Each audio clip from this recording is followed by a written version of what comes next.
Adversaries are relentless, and they're only getting smarter, faster, and more sophisticated. Knowing their game is the only way to beat them. That's why we're here.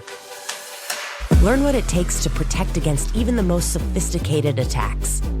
Welcome to the Adversary Universe podcast. Welcome to another episode of the Adversary Universe podcast.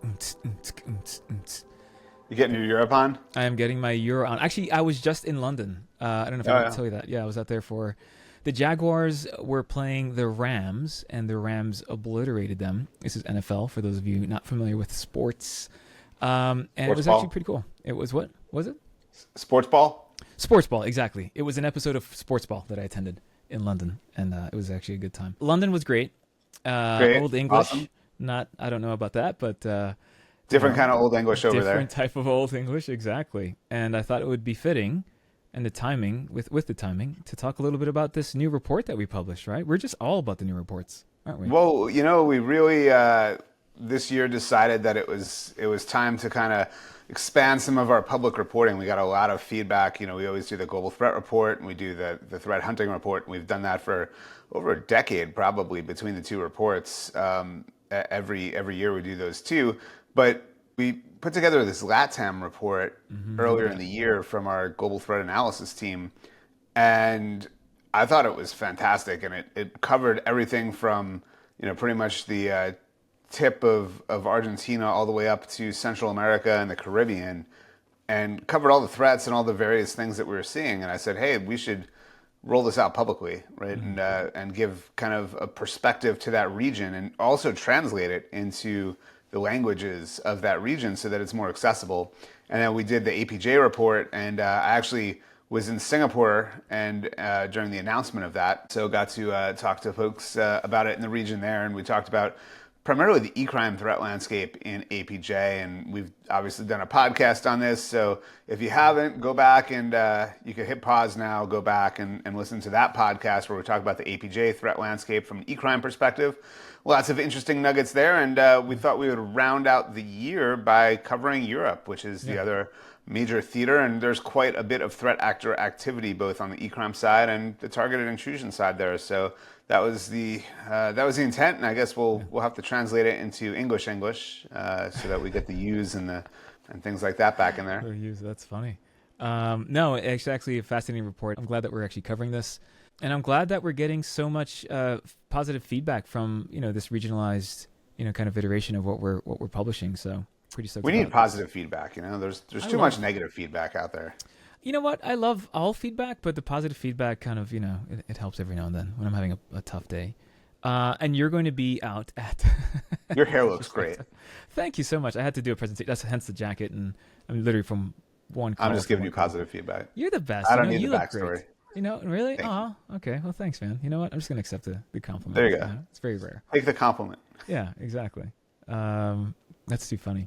But with that said, let's talk a little bit about this this threat report. This is basically called, officially, drum roll please, the Europe Threat Landscape Report, right? Yeah, exactly. Yeah, European Threat Landscape Report, I believe. Okay, so this report's fascinating because it really emphasizes a lot of eCrime activity that I thought was pretty interesting. You know, usually folks are asking us for, hey, what does it look like in, you know, whatever region? What does eCrime look like? What does nation-state activity look like? This one had a really big emphasis on some of the eCrime activity that has been very prevalent in Europe. I think, you know, before we get too deep into this, though, you know, what's a major theme that you're getting from this publication? On the eCrime side, I'd say that the major theme is that we're seeing Europe as kind of the second most prevalent target, I think, in globally. They have, I think 5 of the 10 largest companies are based out of Europe. And there's a significant effort of eCrime actors to target Europe, and many of them operate out of Eastern Europe. So, you know, time zone wise, it's consistent with where they are, and oftentimes language wise, a lot of them speak English. So that's where, you know, you'll note in the top targeted countries in terms of eCrime, the United Kingdom was at the top there, because that's probably one of the easiest transitions for them, having frequently targeted North America, Canada, then to be able to target the UK is pretty straightforward. In fact, some of the earliest ransomware we saw going back in the 2016 timeframe first targeted the UK. So it's certainly within historical consistency. Yeah, I see the top countries here: UK, as you mentioned, Germany, Italy, France, Spain, kind of that in that sequential order. And Germany makes sense, and we've seen this if you look across all of the threat landscapes we've done. When you take a look, manufacturing, particularly on the eCrime side, is the top target in most of those regions because these eCrime threat actors, particularly the ransomware threat actors, they need to find a victim that has a high capacity or high necessity to be operational. Meaning, with manufacturing, if they're knocked offline because of ransomware, they can count the downtime in dollars and cents, right? Yeah. Every second that goes by that they're not producing widgets or whatever it might be, or Porsches, sports cars, or whatever it might be. Yeah.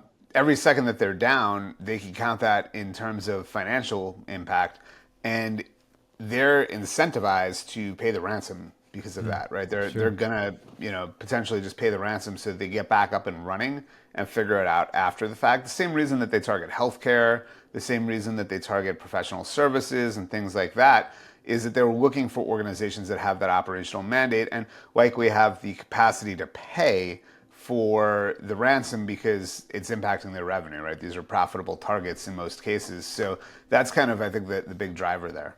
So follow the pain, right? Where's the pain? Where's it going to hurt the most?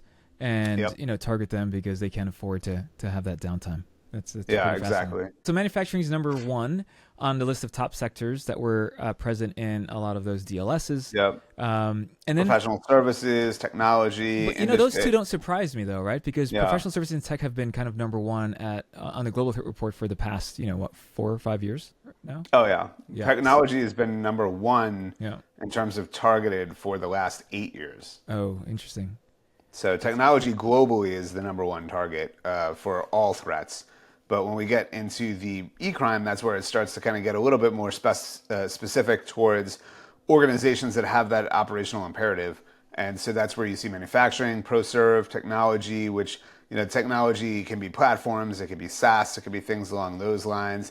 And then industrials and engineering is up there, healthcare is up there. Retail is up there, and that's probably because of Scattered Spider. They went on a bit of a tear back in April. I saw that. Yeah, I remember that. And then healthcare, right? Healthcare is right below retail as a sector. Healthcare is always a big target for particularly ransomware actors. Yeah, another industry that can't afford downtime, right? Or you have like patient lives attached to systems. People need service. You can't turn away people from hospitals. If you do, you're kind of disrupting this massive flow of business, right? So it's we should or even like diagnostics. It's not just hospitals, exactly. right? It could be diagnostic services. It could be just regular providers, right? Where they have large provider networks and people need to come in, and if they can't schedule, right, it doesn't have to be catastrophic, but just like can't schedule, it has an impact on their customers, their patients, how the business operates. I noticed in one of the stats here, out of all the countries and the industries that were targeted or impacted, it looks like 92% were named on some type of ransomware-associated DLS versus 88% of those victims were just named tied to just a sole, data theft type of scenario, right? And it looks like Bitwise Spider and Graceful Spider were attributed to those two campaigns respectively, right? Bitwise Spider being more on the ransomware side versus Graceful Spider being more on the exfil side or data theft side. Mm-hmm. Like, what other adversaries are we seeing, right? Especially on on the eCrime side. In that region, it's consistent with what we're seeing around the globe. Punk Spider been pretty active. Ocular Spider, Traveling Spider, Brain Spider, some of the big ones that we see most common in Europe. What's a tradecraft that's a little more prevalent and dominant in Europe? And what is emerging, right? Especially when we start to contrast what we're seeing here in North America. What we haven't seen is a lot of voice-based phishing in Europe thus far, which has been very prevalent in the U.S. And, what is that called again? It's called voice-based phishing. It's called vishing, I'm pretty sure. No, it's voice-based phishing. I'm pretty sure it's called vishing. But watch your mouth. You watch your mouth, young man. Okay, so vishing. We're not seeing a lot of that right now. Why not, by the way? Voice-based phishing. I don't know that they've needed to do it. right? I think like it might just not have caught on yet, and I see. Yeah. so I think we'll start to see. I would expect that it's successful in North America. There's no reason it wouldn't also be successful elsewhere in the world. So I think what we could probably expect is that we'll see it pop up, and if I had to guess, I imagine it would probably start off in the UK because the language obviously being the same, so it might be easier. And then, if they're successful there, then you might see some of these large ransomware groups recruiting social engineers to talk about, to find people that can cover other languages. And this is where groups like the COM and what we've seen with some of Scattered Spider and other groups that are out there, there is a pipeline of radicalization that goes from teenagers and 13-year-olds, 14-year-olds who are playing online games into how they get, into stealing OG handles and then moving into, targeting of cryptocurrency, which is pretty interesting when we talk about Europe, by the way, because there's a lot of violence as a service particularly in France, where they target cryptocurrency holders and go, kidnap them and hold them at gunpoint and things like that in order to steal their cryptocurrency. Oh yeah. So I think all of the precursors for this activity is currently present in Europe, and we're starting to see more of these Russian criminal groups that we've kind of been tracking for a while. The classic ransomware threat actors are starting to comment on some of the, what I call the American teenage hackers, but I think that they're not just American, obviously, being that some of them have been arrested in the UK and elsewhere. So I think as they start to kind of pull those people that are kind of on the fringe of what is good behavior versus bad behavior on the internet, particularly in Europe, they start pulling them in by commenting on their posts and engaging them. You may start to see more voice-based phishing targeting other languages. Germany would be another big target, I think, based off of the size of the economy and what's going on there. So we could expect to see that there, and you may also see it in other European countries. So voice-based phishing is probably the number one thing I would be on the lookout for if I'm an organization in Europe. And that's something you get ahead of now by taking a look at your help desk policies. A lot of the things we found is that if you make somebody hold up a government ID and get on video, it decreases the chance that they're going to successfully be able to get an account reset through voice-based phishing. So this is a great opportunity for our friends in Europe to really get in front of this before it becomes a huge problem. Obviously, Bitcoin and cryptocurrencies are being used, I think, a lot more actively in Europe. I've seen like the ATMs and stations kind of throughout like airports where you can even get like a card with, tied to your Bitcoin wallet, and you can use that actively. You think that's also increasing the activity of cryptocurrency users being targeted, or like what's the motivation behind that? My guess is that there's probably some criminal element that's kind of really cashing in on this, particularly because we call it out in the report. We talk about France being one of the number one places that we see that. So I think, as we look at the potential for some of this stuff, I think that's probably where I would expect to see it. It's like some groups that are more focused, successful, France specifically, huh? Interesting. The other thing that we noted in this report is while a lot of these criminal groups tend to use the same kind of forums, we are seeing a lot more of them using Telegram, though there is some more Telegram channels being shut down through enforcement. As of late, they also use Tox, which is more immutable. And so that's typically something that they use for financial transactions. And then moving to Signal and things like that is also fairly common. Yeah, I see that. All right, so we've been talking about eCrime groups. Let's talk a little bit about nation state, right? What are we seeing, from a nation state perspective in Europe right now? I mean, I think the big one, the obvious one there is Russia. Russia has, since 2022, when the invasion of Ukraine escalated in February, that is really taken up a lot of the focus of the Russian Federation. So we've seen a lot of the kind of traditional actors who had more global remit are really more focused regionally on Ukraine and kind of the areas related to that conflict in places like Georgia and the Balkans. So they've really had their hands full, and I think a lot of the focus has shifted towards collecting intelligence relative to battlefield intelligence. So that a lot of their capacity has gone to that focus. So that's kind of been the one thing. Now we still see groups like Primitive Bear targeting across Europe, particularly in the UK, Gossamer Bear as well. And so there is still some capacity there. And Cozy Bear still kind of has a global remit and tends to continue to operate globally. But broadly, the vast majority of the Russian groups that we track have been very focused on Ukraine and the kind of surrounding area. I also noticed in the report there's a reference to activity coming out of the DPRK, right? So we have Labyrinth and Velvet Chelima both being active. Like, what's the MO there? What's kind of interesting is that there's reports about the North Koreans supporting the Russians against the Ukrainians, delivering weapons and also personnel. And we've seen DPRK targeting Ukraine as well. This is all kind of consistent with they are their allies and they're supporting that conflict. So we've kind of seen that both in terms of kinetic and cyber operations in region. We also see lots of Famous Chelima has moved. And Famous Chelima, of course, is the remote IT workers associated with the DPRK. We've seen that they have engaged some of their activity in Europe, particularly in places like Poland and Romania and the UK and others.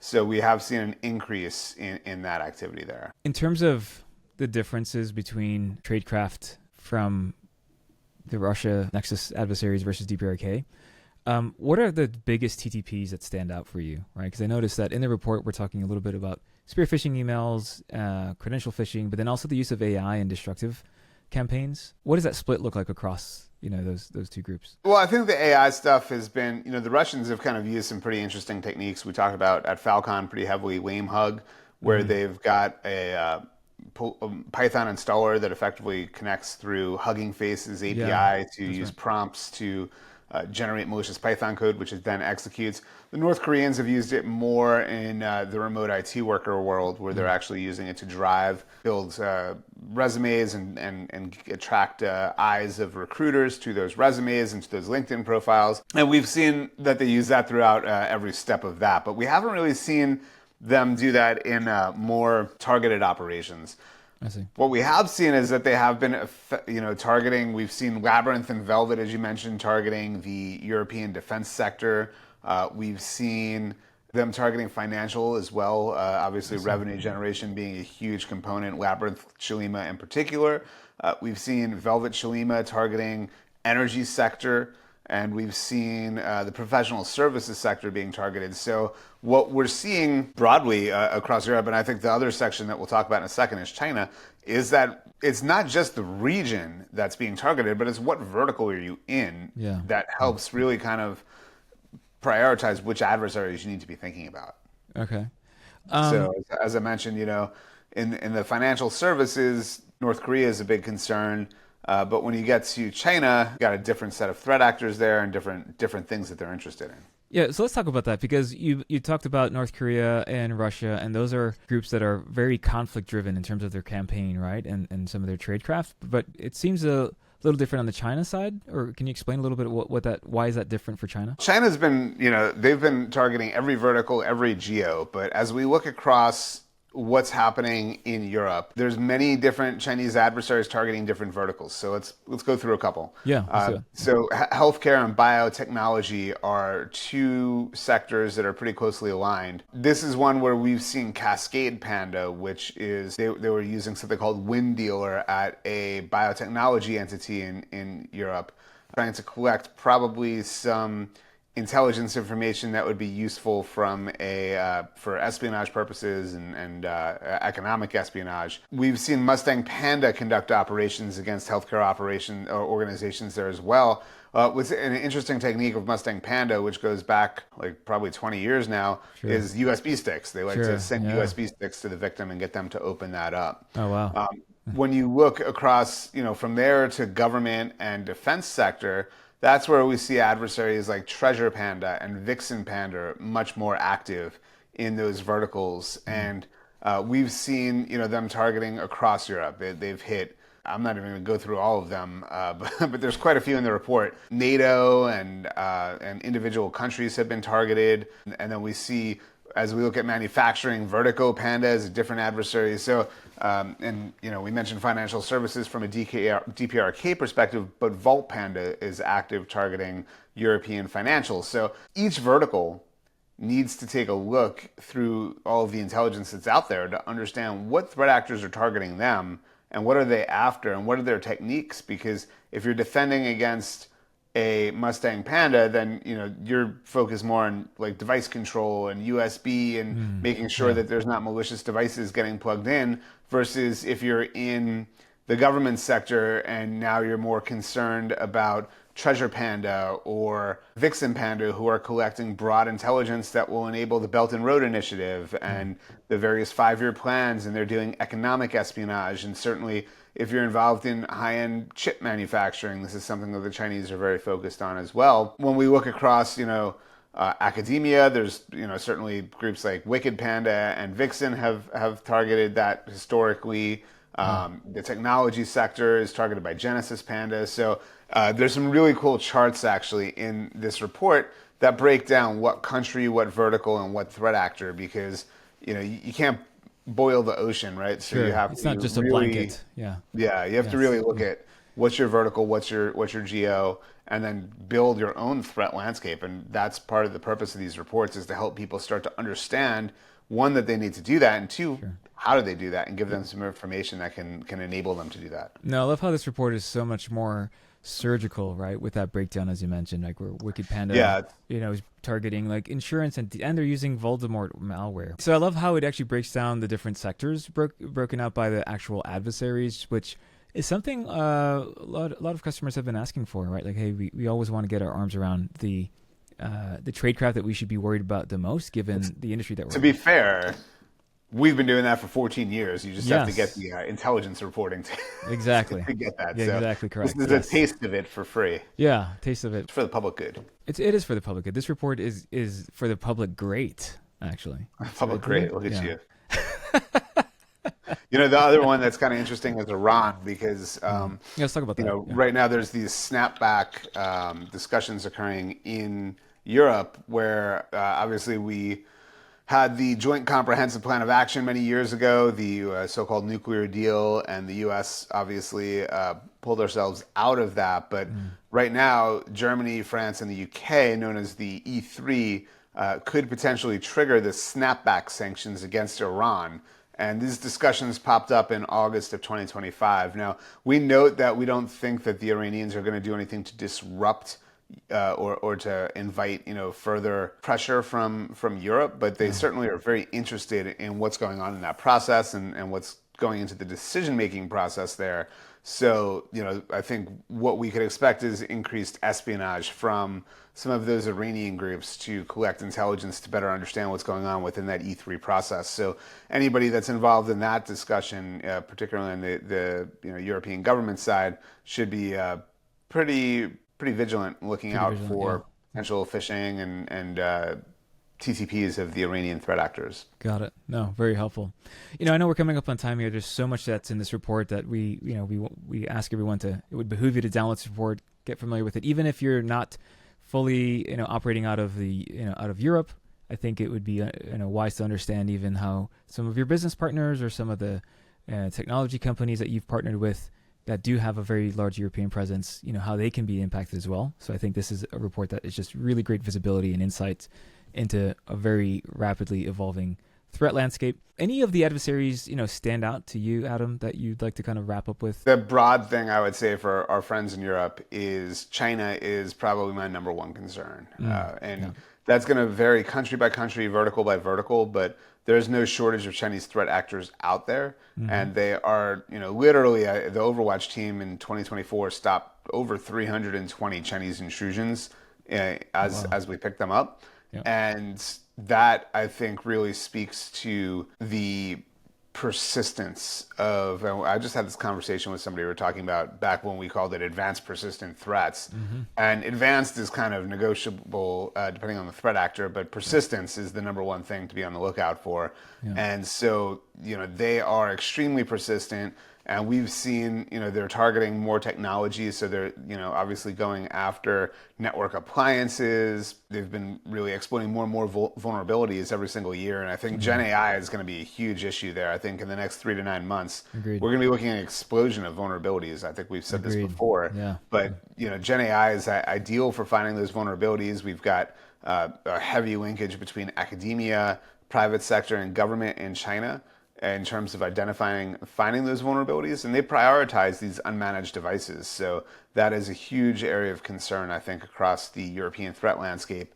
And this is something that, for everybody that's out there, make sure you have your compensating controls in place and you're doing risk assessments and you're really prioritizing the threats from China as the kind of number one thing that's going to have long-term strategic impact for businesses and European economies across the continent. Yeah, I love how the wrap up on this report, and you've had this on other reports, it really underscores the need to prioritize vulnerabilities with an adversary-centric approach. I think this report really just culminates that message in a really tight breakdown, and then knowing the adversary, being prepared, right, and creating the right defense strategy for that. For these campaigns and get ahead of it now too with that voice-based phishing, right? Make sure that you have. We have a lot of great guidance on this, and happy to talk to folks out if I see anybody while I'm over in Europe, happy to talk to you all about it. But having the help desk really start to ratchet down what they're able to do password resets on and when and things like that, that'll make a huge difference. Yeah, that's fascinating. That's right. You're going to be out there in Europe. I didn't get an invite. I'll be in Barcelona. Barcelona. Awesome. Well, this was a really great kind of summary of the European threat report. Can't wait for folks to send some feedback. If you read it and you want to give some commentary to an industry that you're in, feel free to reach out to us. You can reach us on LinkedIn. You can reach out to the producers, and I'm sure they'll put some contact details in the show notes. Otherwise, thank you so much for listening. Have fun in Europe. Sorry I can't be out there. All right, we'll miss you. Next time. Thank you so much for listening. Adversary Universe Podcast will catch you on the next episode. Thank you so much. Thanks so much for listening to this episode. If you like what you're hearing, subscribe to our podcast and head over to crowdstrike.com/adversaries to learn more about the many bad guys we track. Thanks for listening, and we'll see you next time on the Adversary Universe Podcast.